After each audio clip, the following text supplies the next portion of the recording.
Okay, good morning. I would like to welcome all of you who may be watching or listening into this defense. And I wish to extend my sincere gratitude to the readers who have graciously agreed to be on this thesis committee, um, uh, specifically Doctors Alma Simounet and Aurora Lauzardo Ugarte.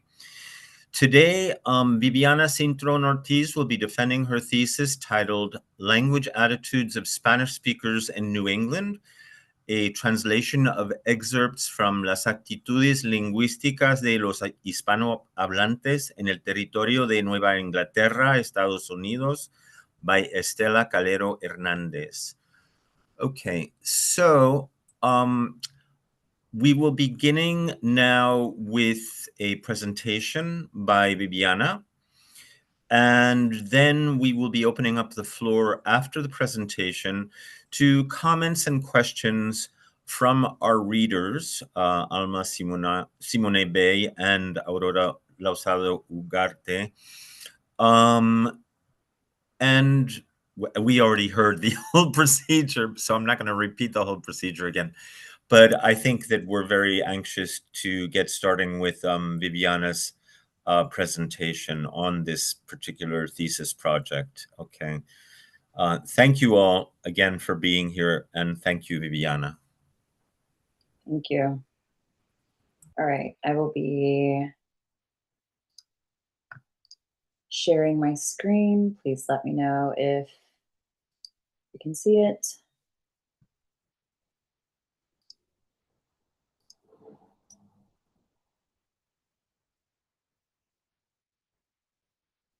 We can all see it?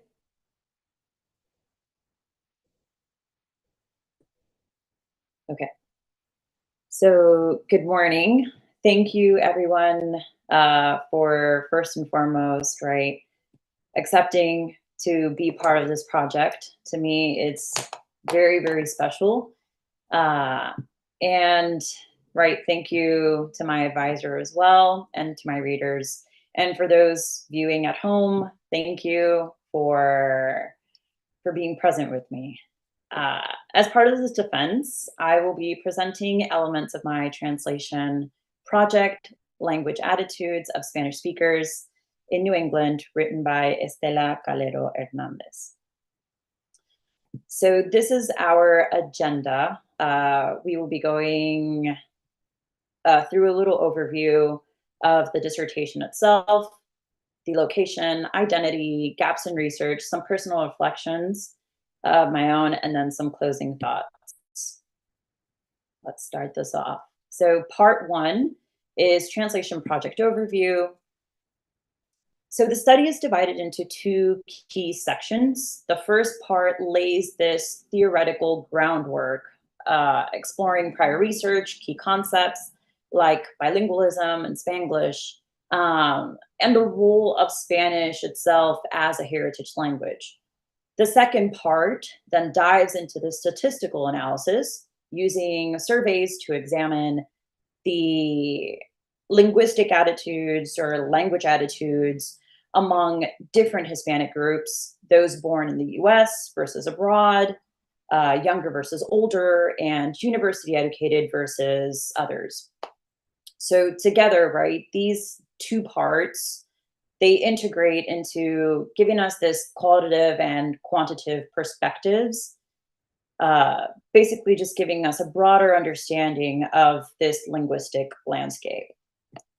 And as Professor Auerbach mentioned, for this translation, I focus mainly on the first part of the dissertation, specifically an abridged version of the introduction and chapter 4 in its entirety. Part 2, location. So why New England? That to me was surprising. So as stated in her dissertation summary, the author chose New England as her area of study due to this unique sociolinguistic dynamics among Spanish-speaking communities, right? While the specific reasons for her choice are not entirely detailed, at least not personally, several key factors likely influenced her decision professionally, right? So historically, New England has been less associated with large Hispanic populations compared to regions like the Southwest, specifically Texas, right? And also Florida, uh, California, or New York. However, in recent decades, significant Puerto Rican and broader Latino communities have settled in these areas, such as Connecticut, Massachusetts, Rhode Island. And this shift provided this fertile ground of just being able to study language attitudes in a relatively understudied region compared, right, to the ones mentioned. Since this shift, Puerto Ricans have long been the largest Hispanic group in Connecticut and parts of Massachusetts. So, for example, cities like Springfield, or I don't know if I'm pronouncing this right. I recently moved to the area, Holyoke or Holyoke. I will figure it out later. Driven by migration, linked Holyoke. Thank you, Professor. Driven by migration, linked to like all of these economic opportunities, specifically this industrial work that surged in New England. So this linguistic identity, it started off, right? New England is historically a monolingual English-speaking region. So it provides this contrasting environment for Spanish speakers itself. And the author is or was evidently interested in understanding why these Spanish speaking communities in New England maintain or how they maintain their heritage language or face pressures to adopt English. So while much research on Spanish speakers, as previously mentioned, right, were focused on these large urban centers, New England has remained relatively unexplored since it's not as urban, right, as Los Angeles, Miami, New York. So studying New England provided this opportunity to examine whether regional factors influence Hispanic linguistic or language attitudes differently compared to more established areas of Hispanic settlement, for example, right? And this also goes into this is sociolinguistic variation and identity politics, which we will discuss later on, such as colonialism, bilingualism, and sociolinguistic stigma.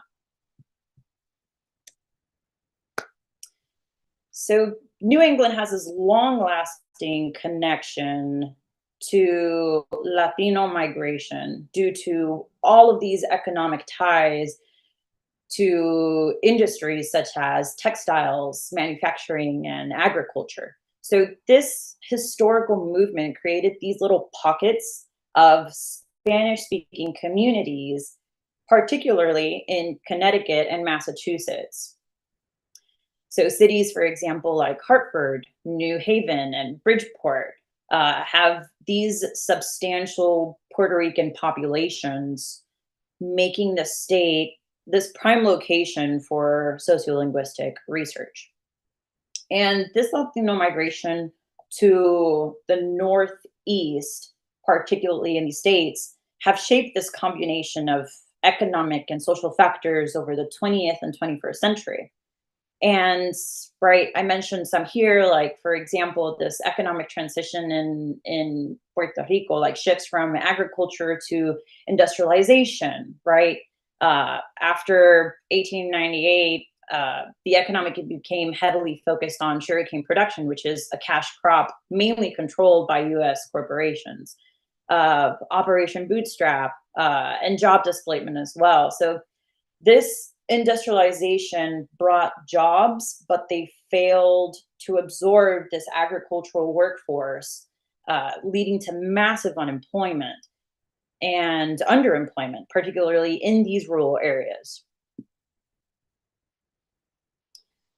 So employers in New York and New England, they actively recruited these Puerto Rican workers and Latino workers to address these labor shortages that they had in the mainland after World War II. And also because, I mean, it was cheap labor. So if that rings a bell as well. And also some social factors. So we have, as a US colony, Puerto Ricans and Latinos, white Puerto Ricans mainly, have been US citizens, right, since the Jones Act. And this status basically facilitated like this whole movement of people to the Northeast and to different areas of the United States, which also led to this historical migration. And they were in part like regarding social inequality. There were some disparities in access to education, healthcare, and economic opportunities. So these migrants, like often, and honestly still today, they believe that the mainland offered more opportunities for this upward mobility. So they just all shifted. And some industries, right, they took advantage of this as well. So speaking of cultural dynamics of Puerto Rican communities specifically, I did want to mention, and this was a conversation that was sparked mainly by my conversations with my advisor, right? The Jamaica Plain in Massachusetts, a case study. It's a neighborhood in Boston. It's historically been home to a significant Puerto Rican population. So Puerto Ricans began settling here in the mid 20th century as part of broader migrations to New England's industrial and urban centers. So the neighborhood offered affordable housing and proximity to work opportunities, attracting all of these families seeking economic stability. So this led to the social adaptations and, right, trying to kind of these families basically like trying to balance these traditional Puerto Rican values, but also trying to strive for this integration into New England's predominantly white spaces, if you would say. So for example, right, some cultural retentions and adaptations, like they had to struggle trying to manage like the language, the traditions, the religious life. So for example, right, the Spanish still remains an integral part of daily life alongside the emergence of bilingualism, and we see it here as well. Community celebrations, they had so many contributions as well, like fiestas patronales, parranda, and events that centered on Puerto Rican food or music. And the same thing, not only with Puerto Ricans, right, but with other Latino communities. And over time, these Spanish-speaking communities, they adapted to this life, this urban life in Boston, blending this heritage and these local, well, blending their heritage with local dynamics in part.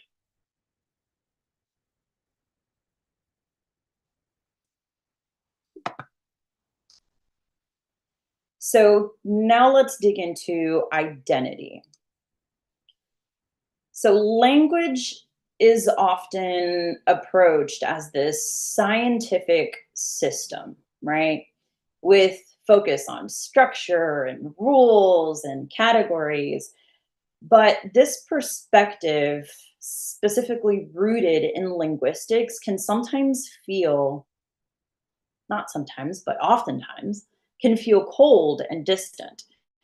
So it's mostly detached from these lived experiences of people who use the language every day.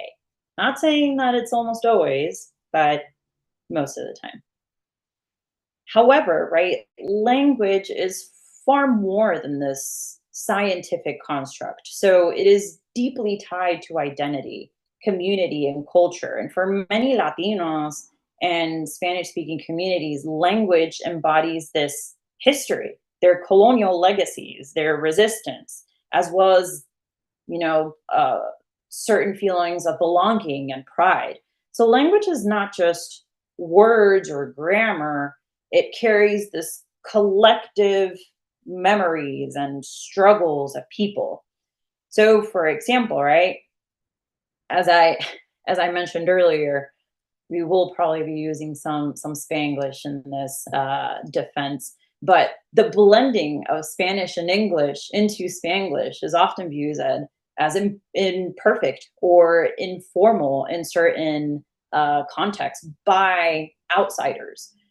So for Puerto Ricans, right, Spanglish, it represents adaptation, cultural hybridity, and identity negotiation within this colonial framework, if you would put it that way.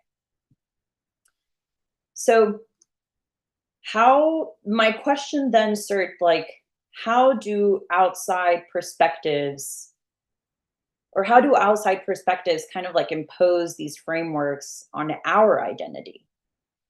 And for non-local scholars, right, for example, like non-Puerto Rican linguists or anthropologists, they often analyze Puerto Rico language or Spanish in general and identity through these external and colonial frameworks. And that's what happened with this dissertation. These perspectives, they often feel objective and scientific, and they risk reducing people to data and fitting them into these kind of boxes of theories, if you would say.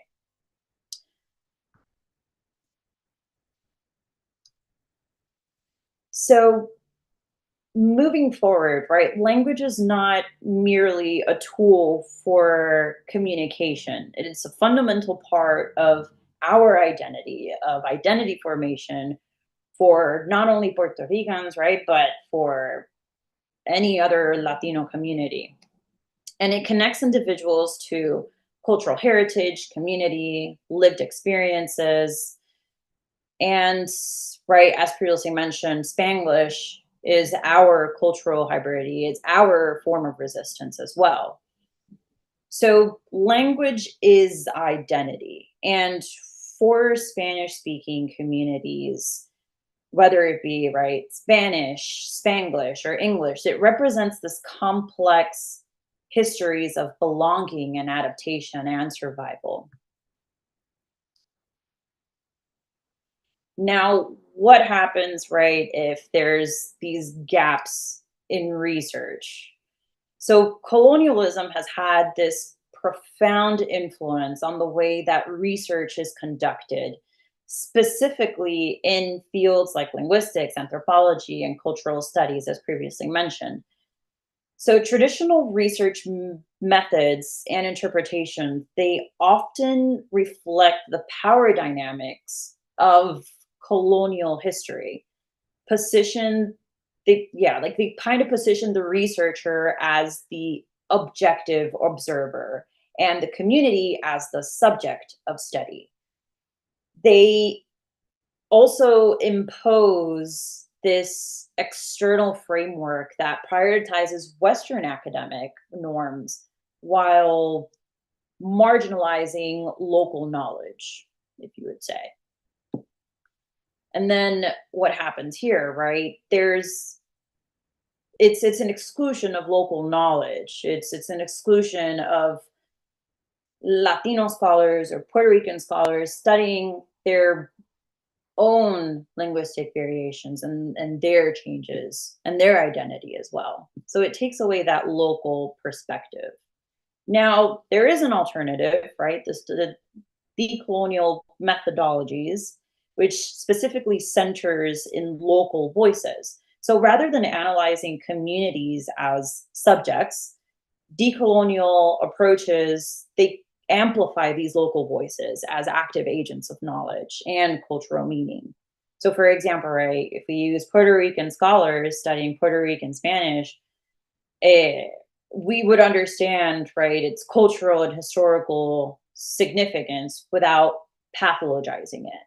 And that's one of the things that, again, my discussions with Professor Auerbach, I I came to just understand this, like this is a bigger thing. This isn't just, what we see in paper. It's a much deeper, the problem is a lot deeper. So as mentioned, right, these as I continued my research in decolonial research, right, anthropological studies, they often rely on these outsider perspectives, which can distort or oversimplify, actually, cultural realities. So research, for example, led by Puerto Rican scholars, it could have been a little bit more authentic and meaningful insights, or Latino scholars in general, right? So why does this insider perspective matter compared to roles of outsiders in research? So outsider perspectives are not inherently invalid, but must be kind of like self-reflective and critical of their positionality, right? And I think that's one of the things that this dissertation lacked. Um, but it it did show that research could be used as an empowerment, right? So it tried valuing live, like, or lived experiences, but I feel like it really didn't get there. So, and then the question kind of surges, like, who gets to speak for these Spanish speaking communities? And that's where it kind of led me to. So, part 5, personal reflection. So, as I previously mentioned before this recording, I would like to share a personal connection as well to this dissertation. So, I recently graduated from the Coast Guard, the US Coast Guard Academy Officer Candidate School. During the process, right, they give you a billet, they give you a certain place in which, where you live, essentially for a certain amount of time. And I ended up being billeted to New Haven, Connecticut. So now I was part of the statistic. I was part of the data. I really never expected to end up in New England per se, and specifically right in New Haven, eh, and much less with the Coast Guard, and working alongside only 3 other Spanish speakers in sector Long Island Sound. So being immersed in New England has allowed me to question all of these things and to see firsthand these cultural dynamics and histories of Puerto Rican migrations, Latino migrations. And again, right, this work isn't just about data or theory, it's about real people, real lives, and their stories. And I included myself into this study. I felt myself like they're studying me. This is my life now.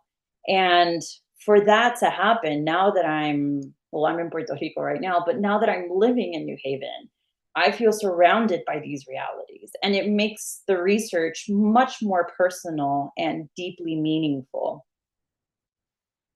And this definitely evolved my understanding of Puerto Rican identity, right? And I'm speaking for myself as a Puerto Rican.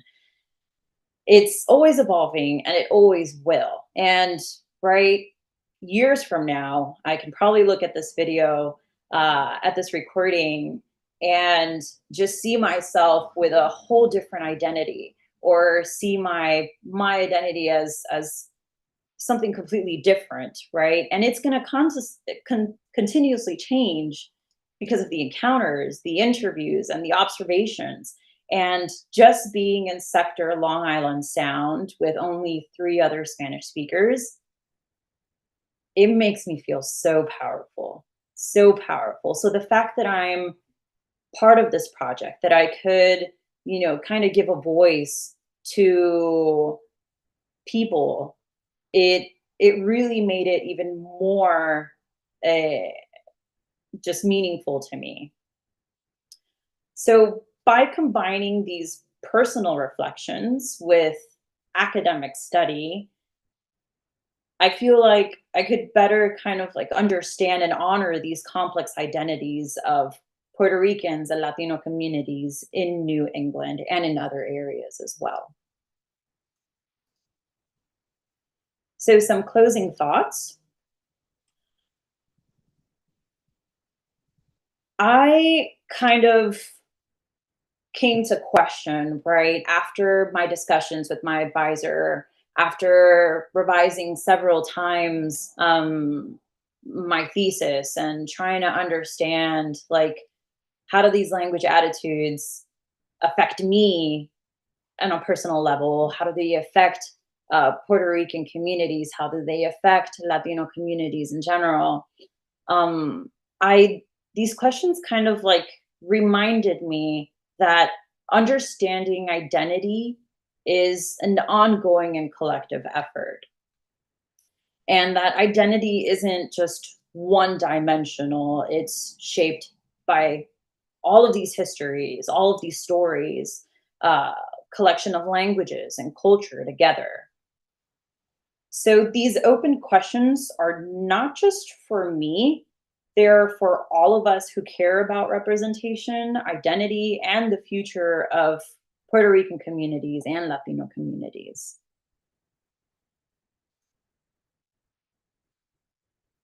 So my reflections on key discussions with my advisor, it basically centered in certain stories, voices, and lived experience that were overlooked in traditional studies, such as this one. They limited certain focus on the human dynamics of Spanish speaking communities in New England by using surveys for the most part.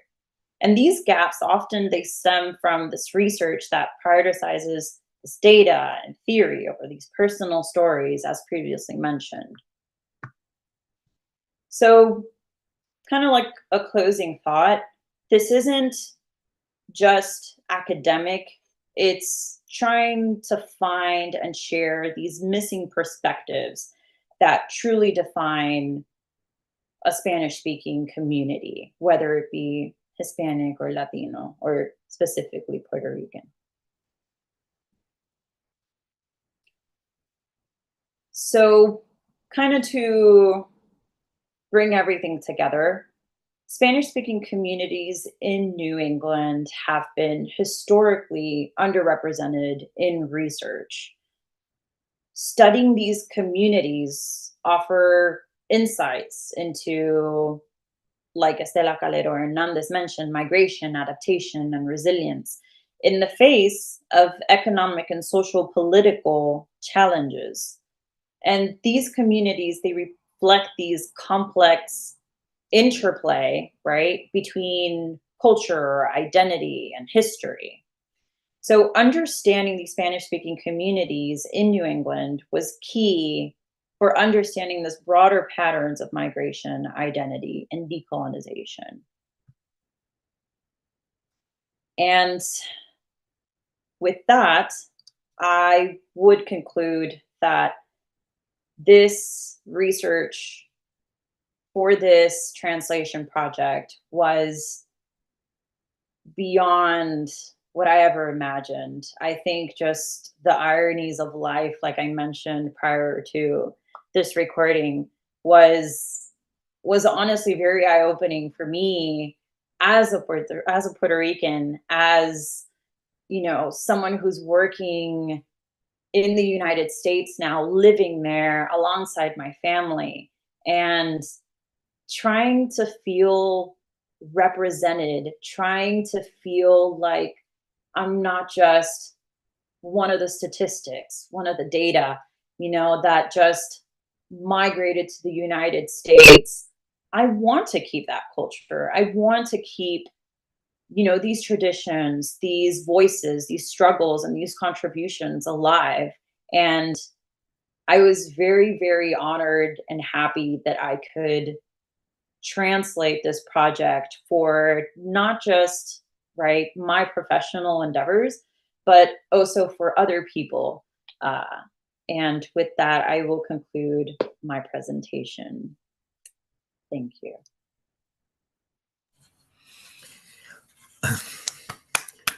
Thank you very much, Viviana. We're going to open up the floor now to questions and comments from our readers. Before we go there, though, I want to point something out that, you know, I think we actually discussed this at a certain point. We can't really look at New England as a monolith. I mean, New England has its own, you know, very, very different areas. It has urban areas. It has, you know, areas that had completely different histories, one from the other. I mean, you know, there are a lot of differences. But you mentioned something about monolingualism, and that really isn't the case historically with New England either, because of the influx of Portuguese. Very, very important influx of Portuguese. And we talked about that in the 19th century. And actually, there's some people who say it goes back to as far as the 17th century. But also the French Canadian influence. And there was a large migration of French Canadians because of persecution, actually, in Canada. And who came to work in the mills. And the communities that were set up around these mills were actually called Little Canadas. So I just wanted to, you know, add that information because you know, and I know that we did discuss that to some degree. Yes, but in any event, I'd like to turn over the floor now to Alma and to Aurora for your comments and your questions. Thank you very much.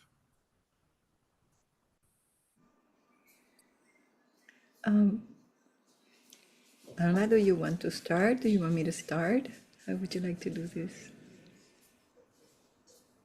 You're muted, Alma. That's what I was saying, that I was trying to do it up there, but it's down here. It doesn't matter, Aurora, you know.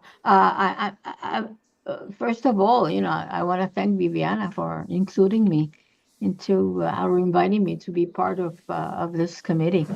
I've always told Aurora that I love to participate in the analysis of these theses because they're fascinating.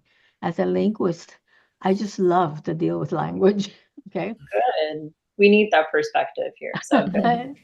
And then to top it off, you know, I'm not interested in terms of hard linguistics, you know, like phonetics or phonology and syntax. And what I love is language and identity, language and culture, sociolinguistics. So I'm very happy to have been part of it.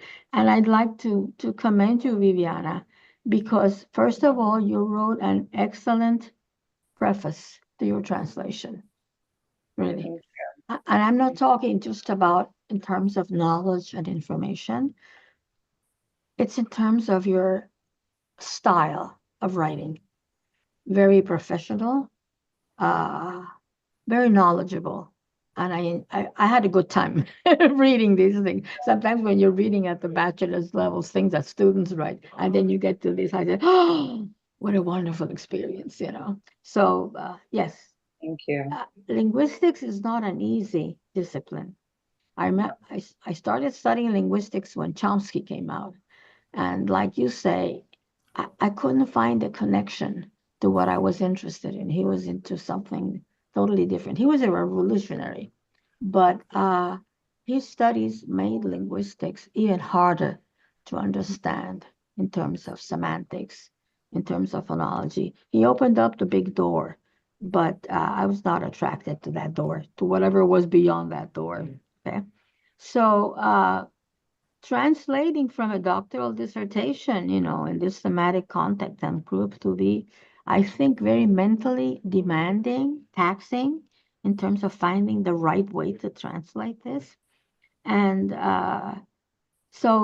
and then you brought up all this new vocabulary brought into your world, which also opened up a different perspective on language. Okay. I agree with you in terms of some changes that you made with language erosion for desgaste. Okay. One thing that makes linguistics, I don't know, maybe difficult or interesting or fascinating or really experiencing or reflecting life is the fact that we come up with these terms, but as we live, we realize that the terms are not really perfect. And there's a lot of work being done and published in English. Okay. And I remember talking, I don't know whether you ever met Amparo Morales from the linguistics program at the University of Puerto Rico. And sometimes I said to Amparo, Amparo, when I'm writing something in Spanish about linguistics, I find that I cannot really identify the term. I cannot find the translation. And she says, just use the English one until they come up with something. And then as the years go by, yes, they come up with X and then Y. And you feel like even in English, these terms are constantly changing. Erosion to me is perfect because when I think of erosion, I remember my textbooks in elementary school talking about how the wind can erode a stone, throughout the thousands of years. And when you think of erosion in language, that's exactly the word that describes what happens. Okay. And then you find relatives who move to the States or to other countries, and you see the erosion that takes place in their Spanish because they have not been either surrounded by other Spanish speakers whose first language is Spanish, okay, or they're just there themselves alone. I always tell the story of having lived in Egypt. I was teaching English with the American Embassy, and for a whole year, I could not speak Spanish. I had no one to talk to. And then suddenly my sister came to visit me, and the words could not come out of my mouth. I felt like my whole tongue had been eroded. Everything had been taken away in terms of trying to communicate. So I think I definitely agree strongly with you, even though you say that you're not a linguist, but you use your reasoning, to describe a linguistic phenomenon. Attrition is something that has been used more with students leaving school attrition, and then language attrition has been mentioned here and there. I also wanted to comment on something. We use the expression viva y latente, right? From the source material. And then I kept thinking, yes, you use latente, but when you thought of latente, you thought of like dormant, right? And I kept telling myself, viva y latente, as a native speaker of Spanish. When I think of latente, yes, it could be dormant. Then I opened the DRAE, Diccionario de la Real Academia, right? And it says oculto, escondido, which goes with dormant. But then it says aparentemente escondido. And I think, to me, that aparentemente is telling you that even though it's not in the speaker, it is aparentemente escondido. Apparently, it looks like it's dormant. but it's there. And to me, that's a very strong phrase, viva y latente. So I want you to rethink that section in which you're talking about that and give that little thoughts that the dry brings, aparentemente. So it gives the impression, but it's still very much alive, okay? Another thing that I thought you did an excellent job, and I think you had to do it, because in the translation, you mentioned a discussion of the use of the word Anglo-Saxon, okay? You also go into a discussion of el continente americano. And every time I teach intercultural communication, this is at the bachelor's level, but when I teach language and culture, we have to be so very careful as to these categories that come up in the description of places. And I think the colonial, not the colonized mind, but the colonial, the one who is bringing up colonialism, they bring up their own categories. I read a fascinating book on how plants in South America were given these new names, because they came and they say they were the ones who discovered the plants. The indigenous population had already given names to these plants. And so they created a new category. So this aspect of colonialism is even found in the naming of objects, that these colonial powers came and, well, at home I have one of those plants that has the name of a doctor from Germany who discovered the plant in Brazil. But you say, I would love to ask one of the indigenous groups there, what is the name of this plant? They've had a name for it for thousands of years. What are you kidding? So your discussion about Anglo-Saxon, calling the Americas, el continente americano, calling it the Americas, that's fascinating, because the problem we have, that if we say America, people only think of the United States, okay, on this side.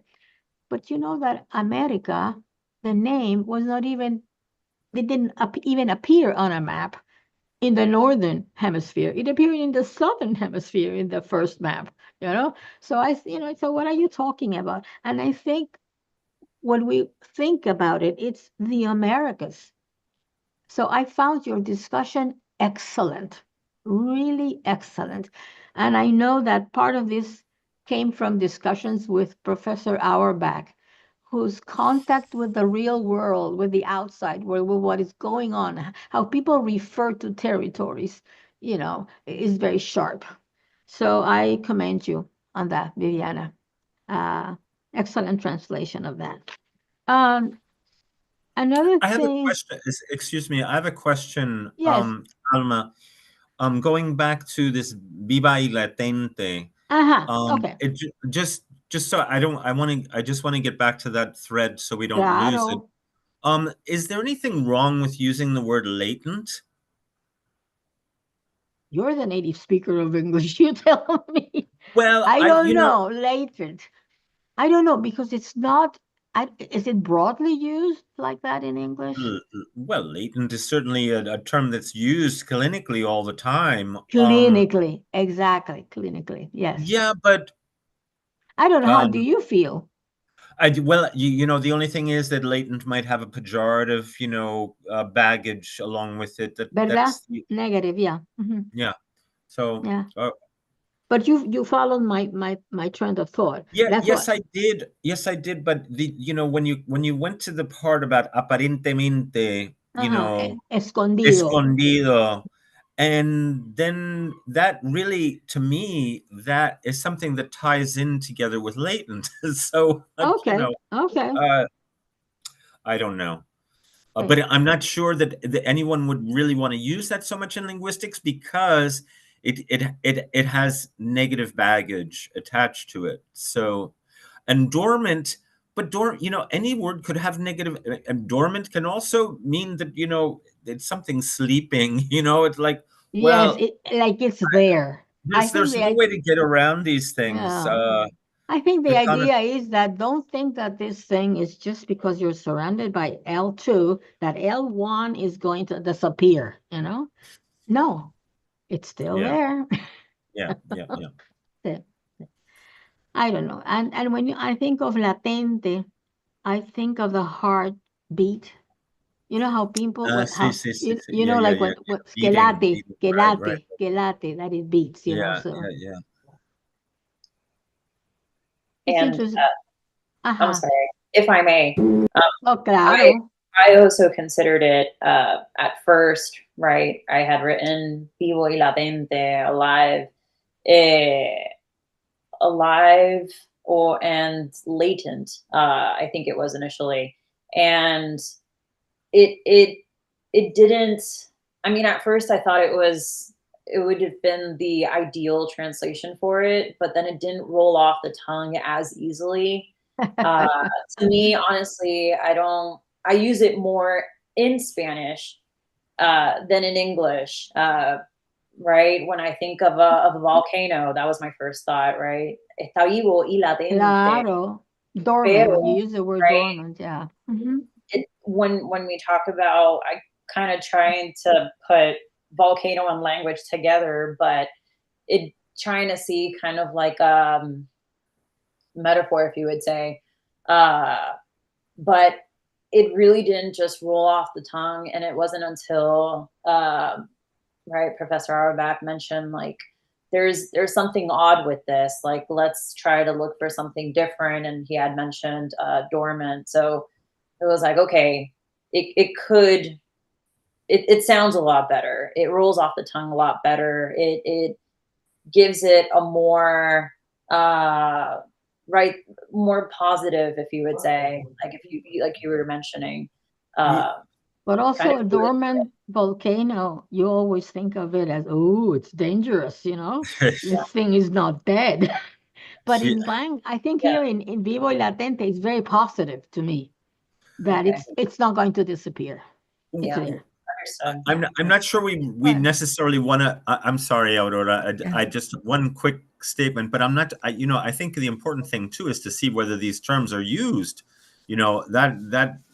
Whether it's established terminology, rather than inventing the wheel. But in any event, I'm sorry, Aurora. Yes. I even wondered if this was an incorrect use of the word latente in Spanish by the author, because in the context of that sentence, it made me thought about vivo y coleando, which means that it's very well alive. And let me just reread for you the source text. It says, en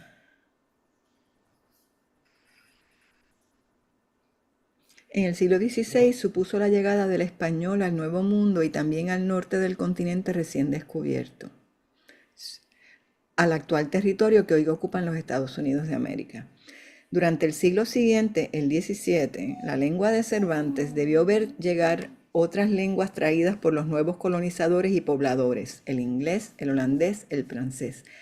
Pero, que es un adversativo, pero permaneció viva y latente en las comunidades españolas del virreinato de Nueva España que se establecieron un siglo atrás. So, although there were other languages arriving in the territory, nonetheless, it was alive. It remained very much alive in the Spanish-speaking territories. So, I don't know. I even thought that maybe she meant by latente that it was beating, palpitante, like beating, right? Living.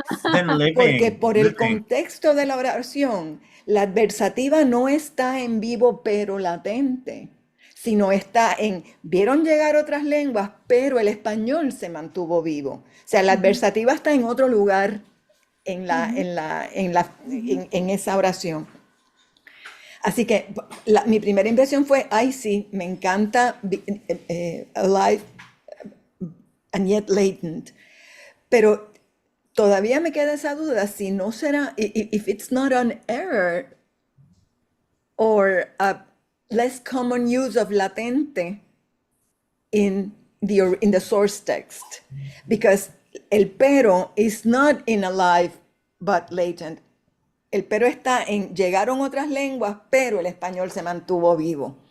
So this is a true translation problem, and I'm very glad that Alma brought it, because I would agree very much with you, but now that we are discussing it, that first doubt that I had when I read when I read your discussion of why you chose vivo pero latente, I'm not sure. Yeah, I was going to just say something that, there are lots of different circumstances that really could be depicted here. And you could have a circumstance where, for example, the language is living but concealed. In other words, it's not spoken for, various reasons. It's not spoken out of fear. It's not spoken, and there are many languages where, many circumstances that this has occurred with. Many colonized languages, many suppressed languages. So it could be living but suppressed. It could be living and concealed. It could be many different things. So it's just the but the but as opposed to and. And it's funny, Aurora, as a Spanish speaker, when I read it, viva y latente, I cannot think of something that it's dormant. I see that it's really alive. Yo lo veía como vivo y coleando casi. Exacto. Yeah. Which is that's why I stopped there. Yeah. So it's alive a very and interesting. Kicking. Right. Alive and Exactamente. Exactly. Yes, because of the exactly. because of the but and the and. Sí. It's and where the but is located in the sentence, right? So I think it's a fascinating translation problem. What might be interesting is, or the answer may be, in those Spanish communities of the Virreinato de Nueva España that were established a century before, what was the language that was spoken? Was Spanish the dominant language, or was it the other arriving, the other languages that arrived? I think that un siglo atrás also tells me this is before these other languages appeared. So I think that it is a very that part of the text is very complex, the way that she expresses it, and in and Spanish, it is yeah. perdón, of the source text. Of the source text, yeah. Yeah. Okay. Well, should I continue, David? Yes. Okay. Sure.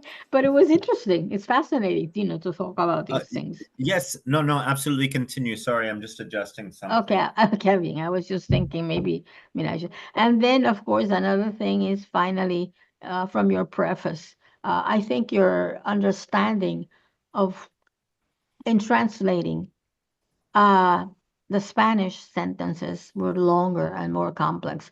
I remember Humberto López Morales. This is a linguist who was here, Viviana, and he talked about syntactic maturity, madurez sintáctica. And he was promoting the use of these longer, more complex sentences. Of course, when you start translating, one sentence takes a whole paragraph. And I think you very smartly decided, wait a minute. In English, speakers, writers want to be direct. They want to have whatever they're saying to be very clear statements. And that's a preference in English speakers. And I think you made the right decision. I agree with you. And I commend you on that too. Okay. It does have a problem, Viviana. And you will see when I send you, I rewrote some things, because sometimes, when you have these very long sentences, it was like reading William Faulkner in English, these long sentences that would take a whole page. And in order to understand, wait a minute, where is the subject and where is the verb? to understand his idea. Sometimes, you get lost in these things. You must have had a lot of problems sometimes with very long sentences that the author of this dissertation wrote. Okay. One thing that I have to mention is that, yes, you talk about Chicanos in your text. And it does refer to those who were born in the States. But it has, because I teach in this course, I teach what they call cultural identifiers. And in the States, when they refer to, instead of calling someone a Mexican American, they prefer to call them a Chicano. That's because, yes, that person is Mexican American, but that person has a nationalist attitude. And they make the distinction when they talk about these things. I just wanted to, to make sure, because they themselves make the distinction. These are not outsiders making it for them. Okay. You really tried very hard to keep the very formal style of a dissertation. And I guess in translation, that's a very important problem, trying to be faithful to the original style of the author. This was a dissertation, it had to be like that. Okay. On page 9, I think it is, not of the source stick of your translation, you've changed you use the word prominence for prestigio. And in linguistics, there are really two different, I'm sorry, I don't think I put maybe it was page 17, I don't remember, but you use the word prominence, and prominence is one thing, prestige is something else in linguistics, okay? So just look at it and think about it, okay?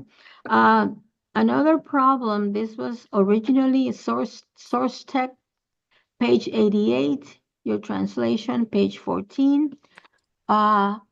In Spanish linguistics, they tend to use what is called a norma culta.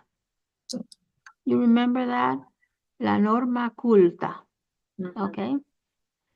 And when you talk to people who are linguists, but they practice from the perspective of their language, which is English, they don't like this term norma culta because the word culta has this connotation of cultured people.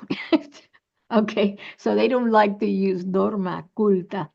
They just, I think they call it the formal language or something like that, but they don't like norma culta. I don't even know how to tell you, how you're going to translate that, but it's in the dissertation and you've got to translate it. But when they talk about norma culta, they're making references to the language that professors use, that people who have gone to school use. I would love to be able to help you, but the only thing that comes to mind is the formal language, the standard language, probably. Standard language would probably be the closest thing, okay? But in English, I think formal is better. Yeah. No, I'm trying to think of the way people in Spain think of the norma culta. They're the ones who came up with this thing. This rings a bell with the La Real Academia Española, setting this difference between standard and non-standard. So, yeah, I guess you can use formal. Yeah. Because Now, I don't think that we would discuss academic language in this context, No. So I think formal is probably the more usual way, but yeah. I'm not Then, sure. okay. On page 15 of your translation, source text page 89 at the top, they talk about la primera lengua o lengua materna. And in your translation, you just translated first language, but you did not add mother tongue. la lengua materna, they are two different terms. Because you may have, you may have a mother tongue, and then you say that's your first language. But when you move abroad, when you're part of that diaspora, your first language is the language that first comes up, that you find now greater ease. So, like, for example, in your case, you have been formally educated, right? Okay. So your first language was what? Spanish? I don't know. I'm asking. It was Spanish, yes. Okay. Uh-huh. And But it's then, somewhat shifted to English for a very long time. okay. So But the mother it was- tongue, but you understand what I'm saying, that the mother tongue is really the first one that you were exposed to, and that was your mother tongue. Okay, that doesn't change. But your first language may change. It's a language of greater access in the concept of linguistics. Okay. Está bien. Then I noticed that you had you translated calcos, and you used the word tracing, and it's the footnote number 30 at the bottom of I think of page 89.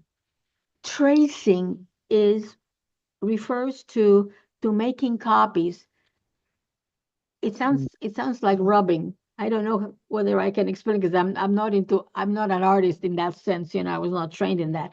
But the real translation for calcos, there are two. Either loan translations like skyscraper, rascacielos. You see, it's a loan, but as a result of translation. But you can also use in English the term calc, CALQUES. And you have that word in your preface. Yeah. Okay. Just that. Yes.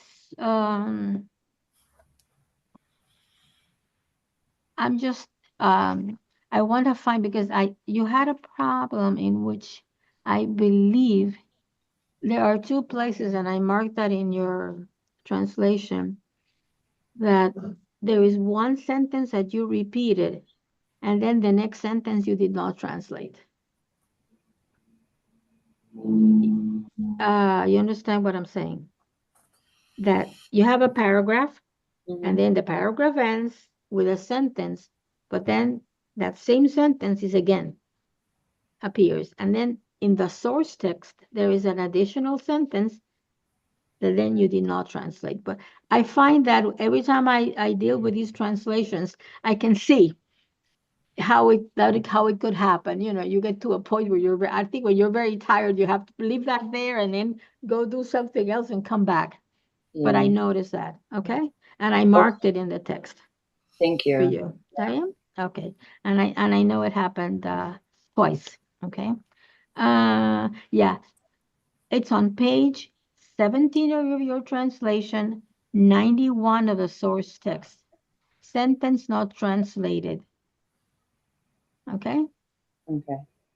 Está bien. I just wanted to make sure about that. Yes. On page 22 of your translation, 95 of the source text, okay? You translated, I'm trying to remember the word in Spanish, the source, but you translated something as gender coherence, concordancia de género. It's gender agreement in English, not coherence, gender agreement. Okay? And Yes. it's not that I like the word more, it's that's the word that is used in linguistics. Okay? Yeah. Yeah. And then on page 24 of the translation, 96 of the source text. Okay.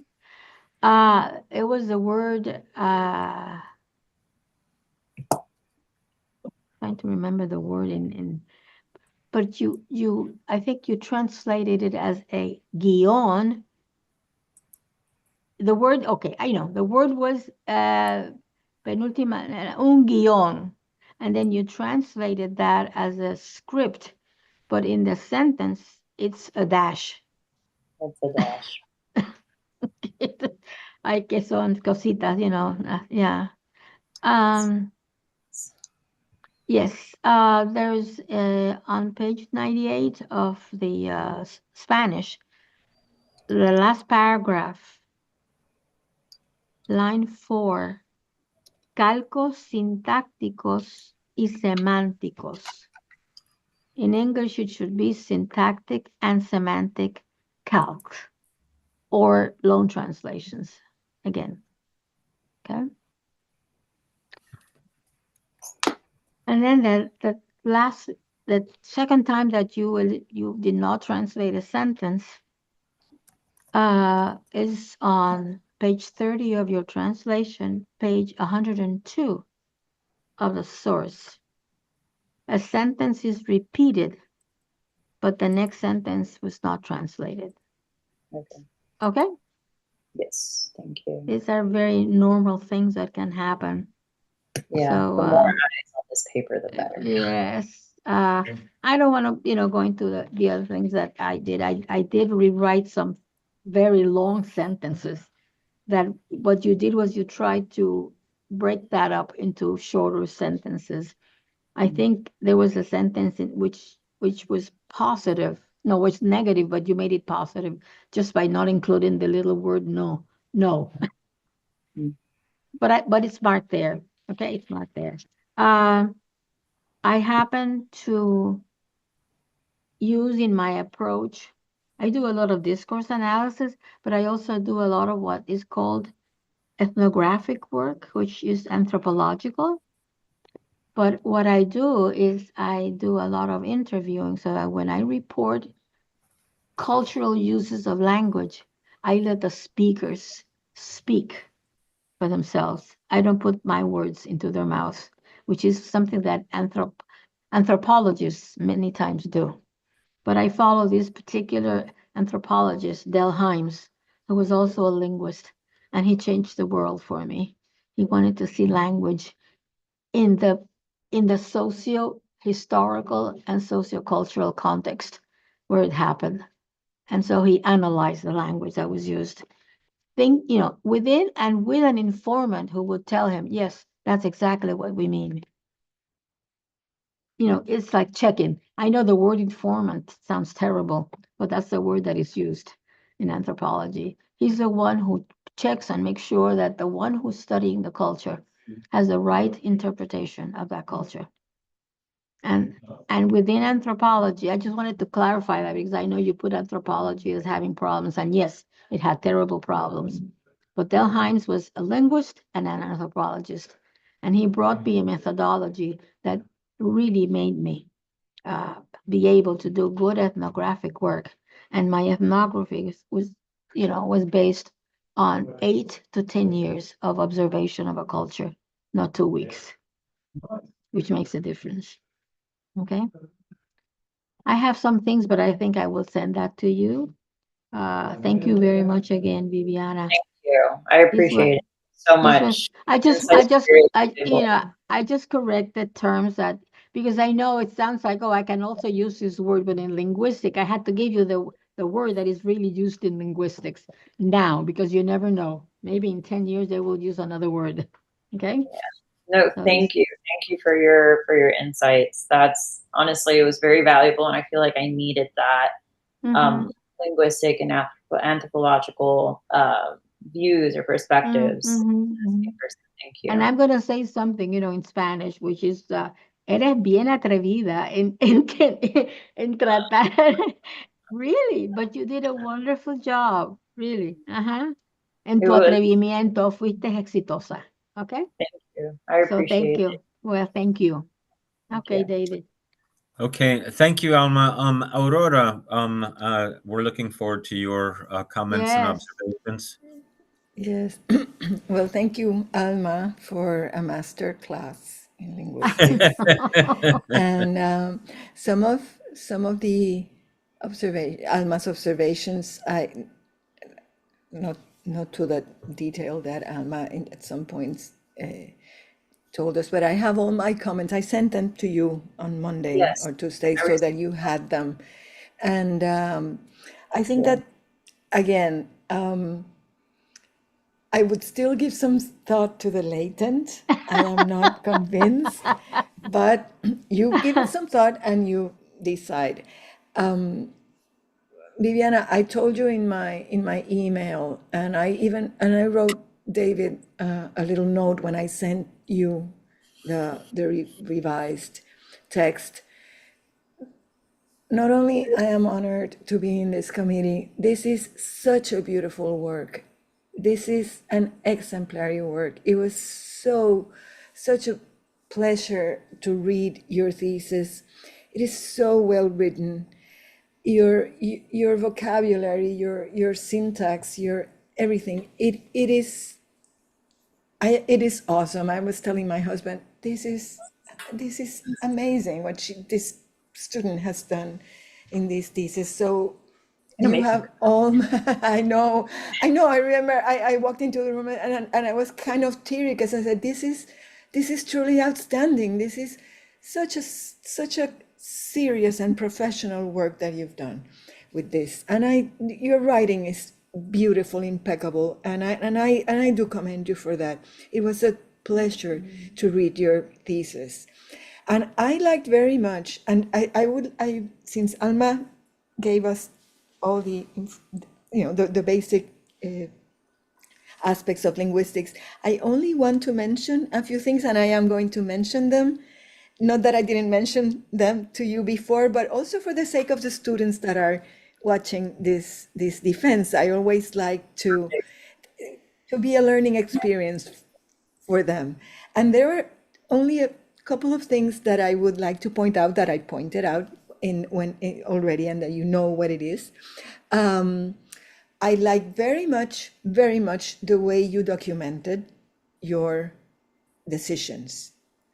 In the preface, there is a clear research beyond the typical tools that we use. Like, for instance, something that I always tell my students, don't use the Merriam-Webster or don't use the DRY for a specialized text.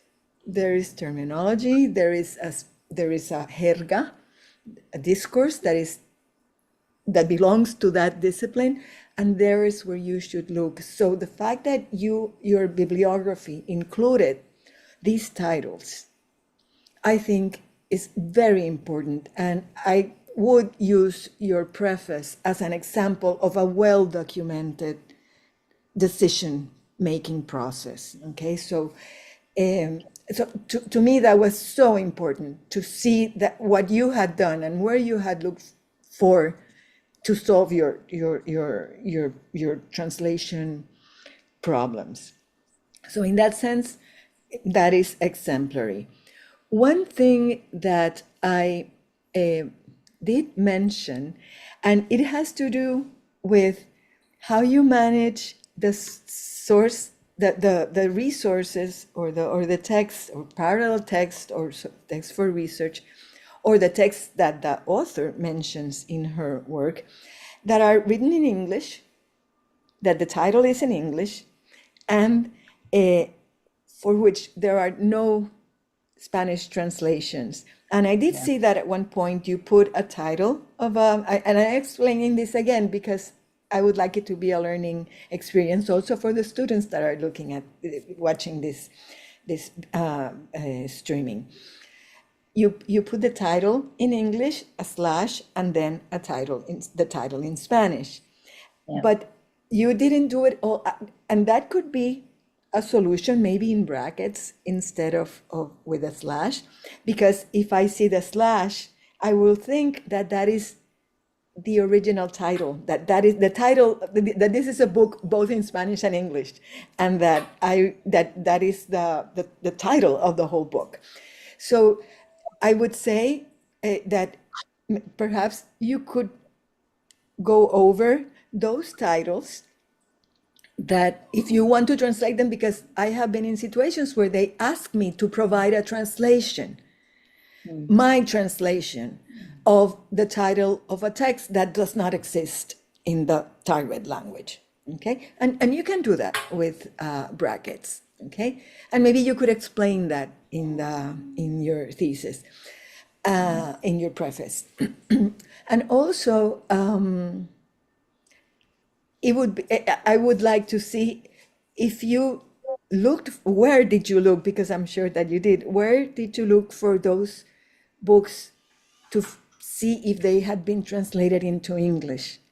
Because some of them were not. And this is just procedural. So I am just telling you, I think that also if I give your preface to a student and I say, look at this preface, try to imitate it, then it would be fine if I could see where you looked for to see if this book had been translated into English, because then that would be your source text, right? Yeah. For your translation. So maybe So- mention that. Go ahead. No, for sure. Sorry to interrupt you, but just so that it's documented here as well, I actually went directly to the publisher's page, and I saw that it's Penguin Random House. And so I'm guessing they were the editors, if I don't recall, or the publishers. But it says, hablando bien se entiende la gente. And on the side, it says, speaking well, it makes the world go around. So that was one of the ways in which I found it. And I, just to mention this as well, I also did that in another part of the text with el español en el sur de los Estados Unidos, pues estudios, encuestas y textos. I translated it into Spanish in the southern United States, studies, surveys, and texts. So that was, yes, one of my challenges, and I'm glad that you mentioned it, because I was torn between should I translate this myself, or should I just keep it as is? But thank you. Exactly. I will go and look into all of it and see what parts I missed. Sure. Curious, because that title that you said that has the slash, I didn't find it with the slash, and because I looked for it, I said, "What is?" Because it popped up, and I looked for it. So maybe that's why it needs a little explanation. Yeah. No. Perfect. Yeah. Okay. But yeah, and the other again, and this is all procedural. Let's say this is all process. This is just those little things that I would like to see in a preface. The same happened with direct quotes. You translated them. I said, okay, let me see, this is a quote. Of course, she quotes it in Spanish. I look for the source. The source is in Spanish. I go to WorldCat. I don't see it in English. So I assume that you translated that direct quote. And maybe you would like to put a translator's note, say, my translation, so that it's clear where this quote now in English comes from, okay? Which is something that when you work with a publishing house, normally they ask just my translation or translation by Cintrón or whatever, okay? And yes, so I would like, maybe that could be explained in the paragraph, just in the preface, just a little paragraph about that. Let me see, because these are my notes in your text. Yeah, explain that these are yours, and there was